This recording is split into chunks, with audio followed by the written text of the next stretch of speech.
सभी का हमारे चैनल पे बहुत बहुत स्वागत है। आप सभी को राधे राधे, हरि बोल। और ये देखिए संध्या की आरती हो गई है और कान्हा जी को भोग लग गई है।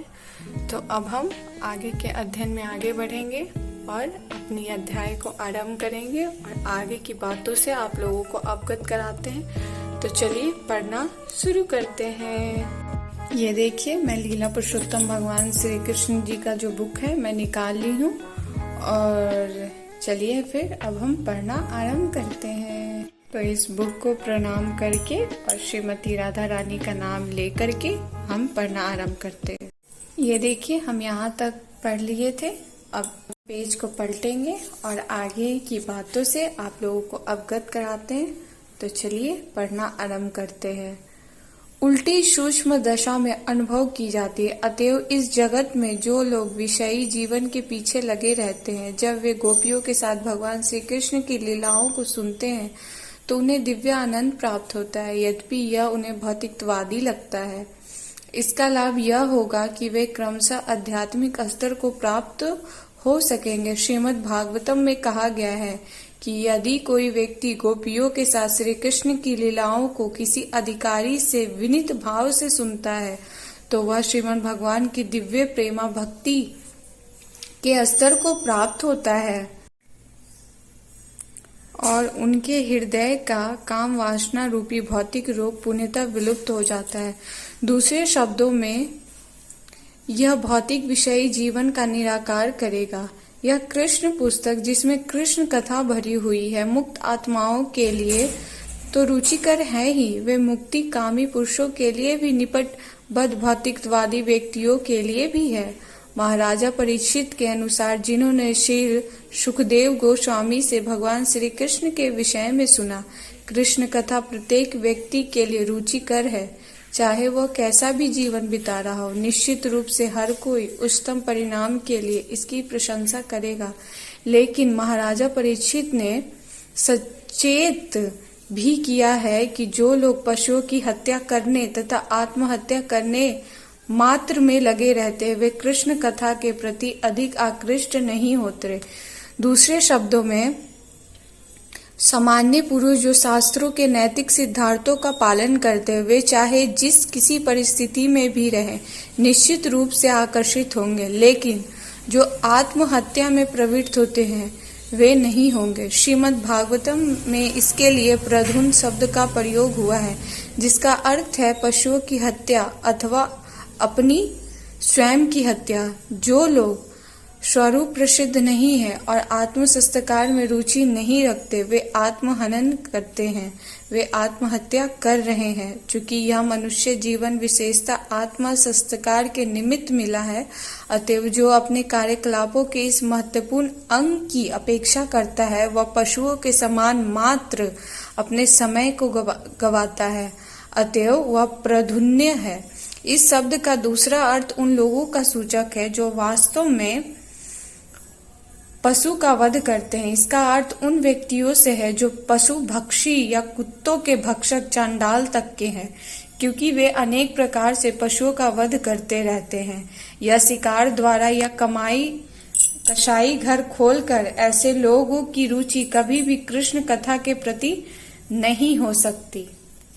यानी इस बुक में बताया गया है कि पशु हत्या करना स्वयं की हत्या करने के बराबर है। राजा परीक्षित की विशेष रुचि कृष्ण कथा सुनने के प्रति थी, क्योंकि वे जानते थे कि उनके पूर्वज और विशेष रूप से उनके पितामह अर्जुन श्री कृष्ण के ही कारण कुरुक्षेत्र के महायुद्ध में विजय हुए थे। हम भी इस भौतिक जगत को कुरुक्षेत्र की युद्ध भूमि मान सकते हैं। प्रत्येक व्यक्ति इस युद्ध भूमि पर अपने अस्तित्व के लिए कठोर संघर्ष कर रहा है और प्रत्येक पग पर खतरा बना हुआ है। महाराजा परीक्षित के अनुसार कुरुक्षेत्र की युद्ध भूमि घातक पशुओं से परिपूर्ण विशाल सागर के ही समान थी। उनके पितामह अर्जुन को भीष्म, द्रोण, कर्ण जैसे सूरवीरों तथा अन्य व्यक्तियों से युद्ध करना पड़ा जो सामान्य योद्धा न थे। ऐसे योद्धाओं की तुलना समुद्र में तिमिंगल मछली से की गई है। यह तिमिंगिल मछली बड़ी से बड़ी हेल मछलियों को आसानी से निगल सकती है। कुरुक्षेत्र युद्ध भूमि में संवेद महान योद्धा ऐसे अनेक अर्जुन को निगल सकते हैं, लेकिन भगवान श्री कृष्ण की कृपा से ही अर्जुन उन सबों को मारने में समर्थ हो सका। जिस प्रकार गोपद में भरे जल को बिना प्रयास से लांघा जा सकता है, उसी प्रकार भगवान श्री कृष्ण की कृपा से अर्जुन कुरुक्षेत्र युद्ध भूमि रूपी सागर को सहज ही लांघ सका।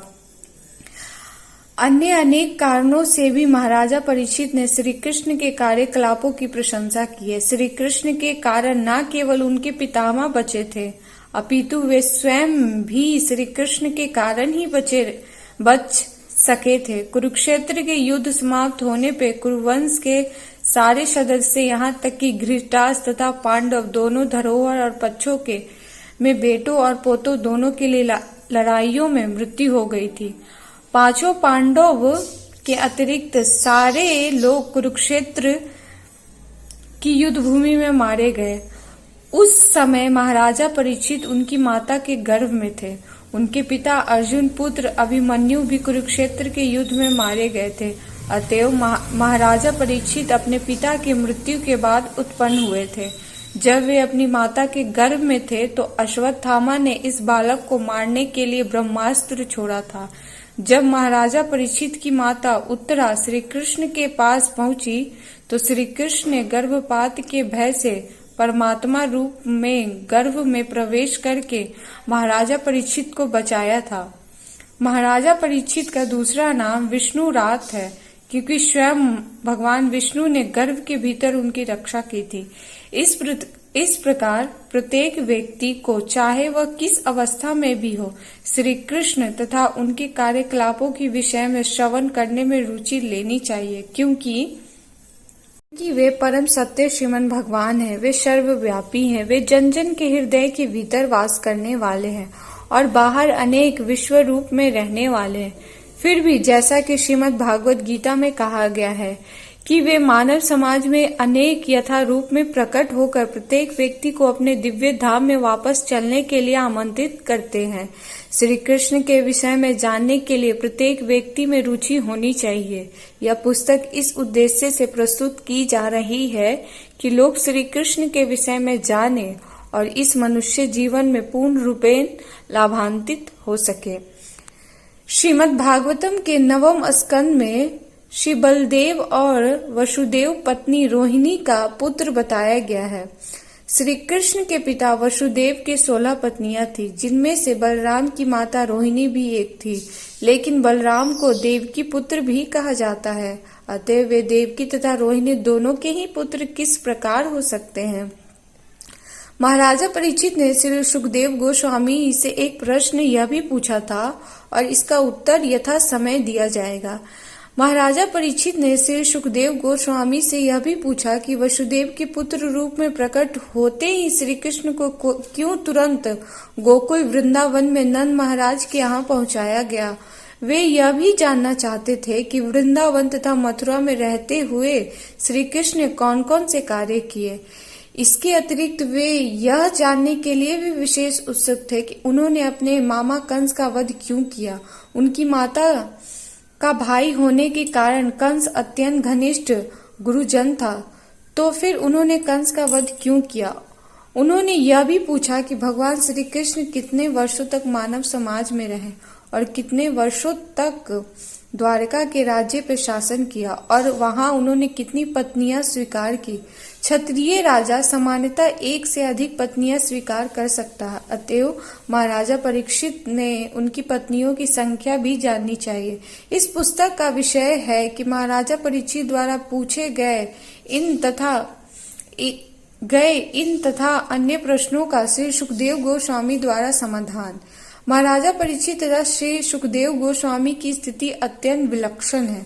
महाराजा परीक्षित भगवान श्री कृष्ण की दिव्य लीलाओं को श्रवण करने के लिए उपयुक्त पात्र श्रोता है और श्री सुखदेव गोस्वामी उनका वर्णन करने वाले उपयुक्त पात्र वक्ता है। यदि ऐसा मणि कांचन संयोग प्राप्त हो जाए तो कृष्ण कथा तुरंत प्रकाशित हो जाती है और लोग इसे संवाद से अधिकाधिक लाभ उठा सकते हैं। यह कथा श्री सुखदेव गोस्वामी द्वारा महाराजा परीक्षित को उस समय सुनाई गई थी जब वे गंगा नदी के तट पे उपवास करते हुए शरीर त्यागने जा रहे थे। श्री सुखदेव गोस्वामी को आश्वस्त करने के लिए इस कृष्ण कथा सुनने से वे कभी थकेंगे नहीं, महाराजा परीक्षित ने स्पष्ट कहा। भले ही सामान्य पुरुषों को या मुझको मूर्ख प्यास कष्ट दे सकती है, लेकिन भगवान श्री कृष्ण की कथाएं इतनी सरस है कि कोई भी व्यक्ति थकान का अनुभव किए बिना ही उन्हें सुन सकता है, क्योंकि इनके सुनने से मनुष्य दिव्य पद को प्राप्त होता है। ऐसा प्रतीत होता है कि जो कृष्ण कथा को महाराजा परीक्षित के ही समान गंभीरता पूर्वक सुनता है वह अत्यंत भाग्यशाली होता है। वे इस कथा को सुनने के लिए विशेष तौर पे कृत संकल्प थे, क्योंकि वे किसी भी क्षण मृत्यु को प्राप्त हो सकते थे। हमें से प्रत्येक को मृत्यु के किसी भी क्षण आने से अवगत होना चाहिए। इस जीवन का कोई भरोसा नहीं, क्योंकि किसी भी क्षण मनुष्य की मृत्यु हो सकती है, भले ही वह युवक हो या वृद्ध हो। अतएव मरने के पहले हमें पूरी तरह से कृष्ण भावनामृत होना चाहिए। मृत्यु के समय राजा परीक्षित श्री सुखदेव गोस्वामी से श्रीमद् भागवतम सुन रहे थे। जब राजा ने श्री कृष्ण के विषय में सुनने की उत्सुकता इच्छा प्रकट की तो श्री सुखदेव गोस्वामी अत्यंत प्रसन्न हुए। श्री सुखदेव गोस्वामी समस्त श्रीमद् भागवतम वाचकों में सर्वश्रेष्ठ थे। अतएव वे भगवान श्री कृष्ण की लीलाओं के विषय में बोलने लगे, जो इस कलयुग के समस्त अमंगल को नष्ट करने वाली है। श्री सुखदेव गोस्वामी ने राजा को श्री कृष्ण के विषय में इतनी उत्सुकता कांट पूर्वक सुनने के लिए धन्यवाद दिया और यह कहकर उन्हें प्रोत्साहित किया कि हे राजन, आपकी बुद्धि अत्यंत प्रखर है, क्योंकि आप श्री कृष्ण की लीलाओं को सुनने के लिए इतने आतुर हैं। उन्होंने महाराजा परीक्षित को बताया कि श्री कृष्ण की लीलाओं का श्रवण तथा कीर्तन इतना मंगलकारी है कि यह तीनों प्रकार से लोगों को शुद्ध कर देता है। वक्ता बोलने वाला, श्रोता सुनने वाला तथा जिज्ञासु जो श्री कृष्ण की लीलाओं को सुनने के लिए अति उत्सुक जिज्ञासु हो। वो ये लीलाएं उस गंगा जल के समान है जो भगवान श्री विष्णु के अंगूठे से निकला है। ये तीनों लोकों को, आकाश, पाताल तथा पृथ्वी को पवित्र करने वाली है। आज का अध्याय यही था। फिर कल जब हम अध्याय में आगे बढ़ेंगे तो हम पढ़ेंगे अध्याय 1, भगवान श्री कृष्ण का अवतरण, यानी भगवान श्री कृष्ण का इस धरती पे अवतरण कैसे हुआ, वो कैसे अवतार लिए, ये सारी चीजें हम कल इस अध्याय को पढ़ेंगे, तब आप लोगों को पता चलती जाएगी। देखिए, जब बुक में आगे पढ़ेंगे तो बहुत ही सुंदर सुंदर पिक्चर दी हुई है। ये देखिए, ये देखिए, ये जब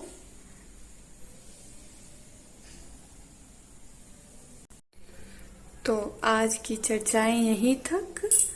फिर कल शाम के ब्लॉग जब हम बनाएंगे तब आगे की बातों से आप लोगों को अवगत कराएंगे।